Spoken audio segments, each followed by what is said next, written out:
میرے آقا فرماتے ہیں 4 راتیں ایسی ہیں جن راتوں کو اللہ رب العالمین اپنی رحمتوں کے سارے دروازے کھول دیتا ہے، ساری رحمتوں کے دروازے کھول دیتا ہے۔ کہ میرا بندہ آئے تو صحیح، کسی دروازے سے آئے، میری رحمت کا طلبگار تو بنے، میری رحمت کا سوال تو کرے۔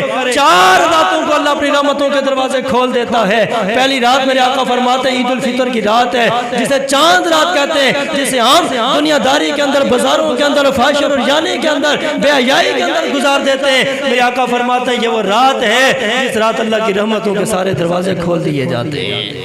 اور دوسری رات میرے آقا فرماتے ہیں عید الاضحیٰ کی رات ہے، قربانی کی رات ہے، چاند رات عید الاضحیٰ کی۔ میرے آقا فرماتے ہیں اس رات بھی اللہ کی رحمتوں کے سارے دروازے کھول دیے جاتے ہیں۔ کوئی آئے تو صحیح، معافی مانگے تو صحیح، اللہ رب العالمین ساری خطائیں معاف کر دیتا ہے۔ اور میرے آقا فرماتے ہیں تیسری جو رات ہے وہ عرفہ کی رات ہے، 8 اور 9 ذی الحج کی درمیانی جو رات ہے، میرے آقا فرماتے ہیں اس رات بھی رحمتوں کے دروازے کھول دیے جاتے ہیں۔ اور چوتھی رات میرے آقا فرماتے ہیں وہ یہ ماہ شعبان المعظم کی 15ویں رات ہے، جسے شب برات کہتے ہیں۔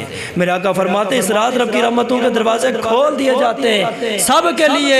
وہاں کوئی تخصیص نہیں ہے کہ نیکوکار آئیں گے تو رحمت کا حصہ پائیں گے، گناہگار آئیں گے دروازے بند ہو جائیں گے، نہیں، یہ دروازے سب کے لیے کھولے جائیں گے۔ اس کے اندر نیکوکار آئیں گے وہ بھی رحمت سے مالا مال ہوں گے، گناہگار آئیں گے وہ بھی رحمتوں سے مالا مال ہو جائیں گے۔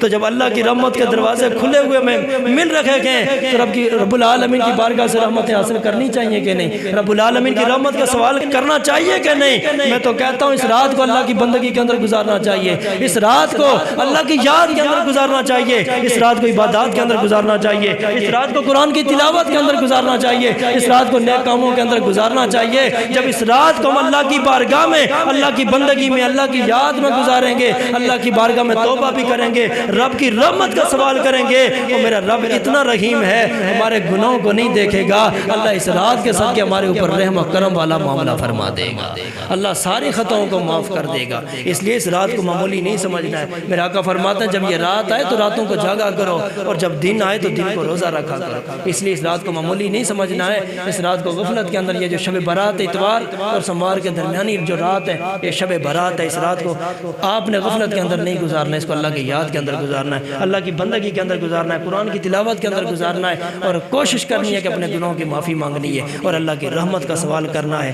آپ ایک بار سچے دل سے اللہ کی بارگاہ میں توبہ کریں گے، معافی مانگیں گے، سابقہ سارے گناہوں کو سامنے رکھ کے نادم ہوں گے، شرمندہ ہوں گے، آپ کے اندر احساس پیدا ہوگا کہ یا اللہ میں نے اچھا نہیں کیا ہے، میں نے ٹھیک نہیں کیا ہے، جو کرنا تھا وہ نہیں کیا ہے، جو نہیں کرنا تھا وہ میں کر بیٹھا ہوں، مولا میں انسان ہوں، خطا کا پتلا ہوں، یا اللہ تو تو رحیم و کریم ہے۔ سچے دل سے ایک بار آپ معافی مانگیں کہ اللہ ساری خطاؤں کو معاف فرما کے سارے گناہوں کو نیکیوں کے اندر بدل ڈالے گا۔